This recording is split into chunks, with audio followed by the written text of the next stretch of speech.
So welcome to part A of problem 2.2.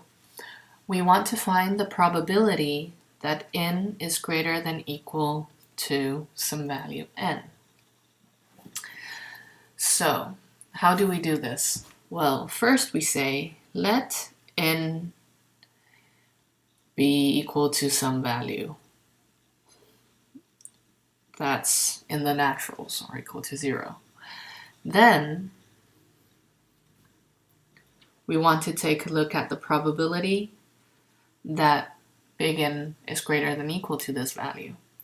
Now we saw from the first video that the probability that the big N is greater than equal to little n is given by this sum. It goes from n up to infinity.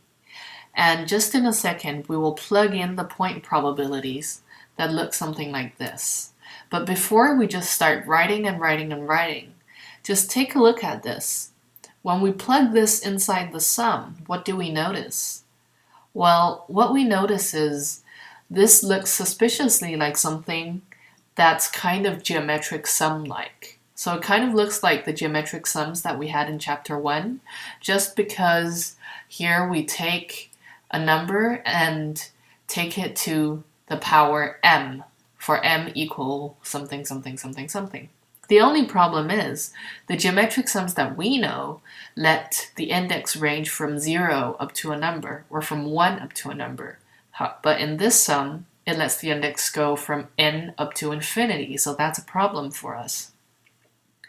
So the geometric sums that we know look something like this, right? So we would actually like to have an expression that looks something like that.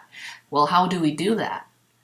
One thing that we can consider is instead of considering this probability, we can take a look at the complement. So we can take a look at 1 minus the probability of the opposite of n, which is that n is greater, which is that big N is smaller than little n.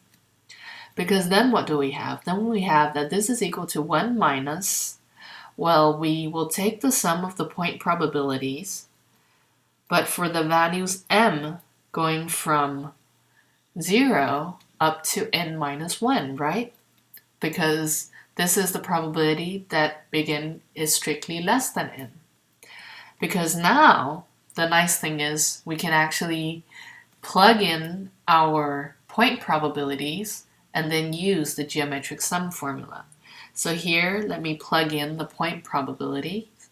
So when I plug in this value and let n be m, then I can see I can take the p outside of the sum, and inside the sum I have the sum for m going from 0 to n minus 1,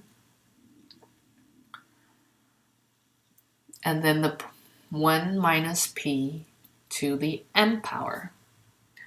And I can exactly use the geometric sum formula here as 1 minus p, and then I insert the expression for the geometric sum, where I take 1 minus p and substitute it into this expression here. So it is 1 minus p to the power n minus 1 divided by 1 minus p minus 1.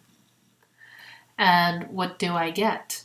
Well, in the denominator, I can see that the 1 here cancels out with the minus 1, and the minus sign cancels out with this minus sign, and the p cancels out with this p, and then I just have 1 plus 1 minus p to the n minus 1.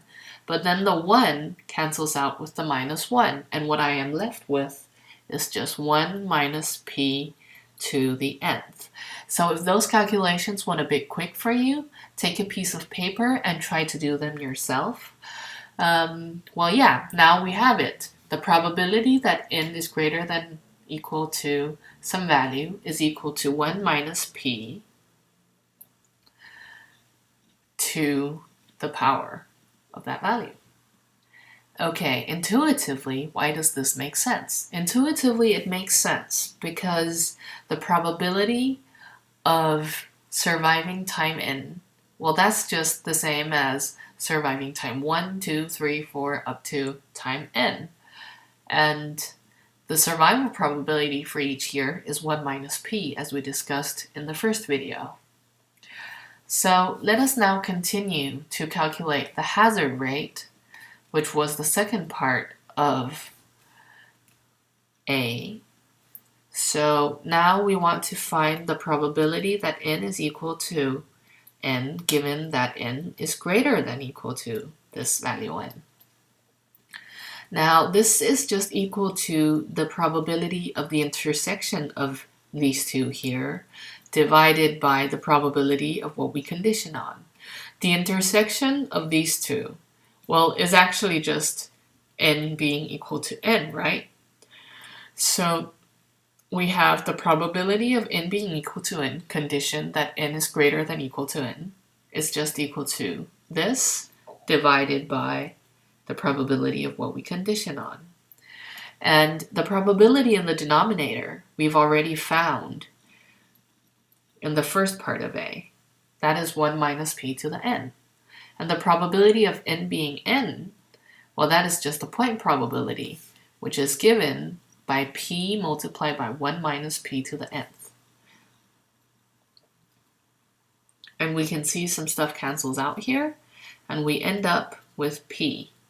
So this is also what we call the discrete hazard rate. And you kind of see that it's easier to define in the discrete case than it is to define the hazard rate in the continuous case, because in the continuous case, we kind of have to think about, oh, what's the probability it will happen immediately, and we need to take limits and stuff. But here in the discrete case, it's just that given that we know you survive at least just until time n, what's the probability that you will die exactly at time n? And that probability is just p, which conforms very well with the intuition behind the geometric distribution, because what this actually just means is in any given year, the probability of death within that year is equal to p.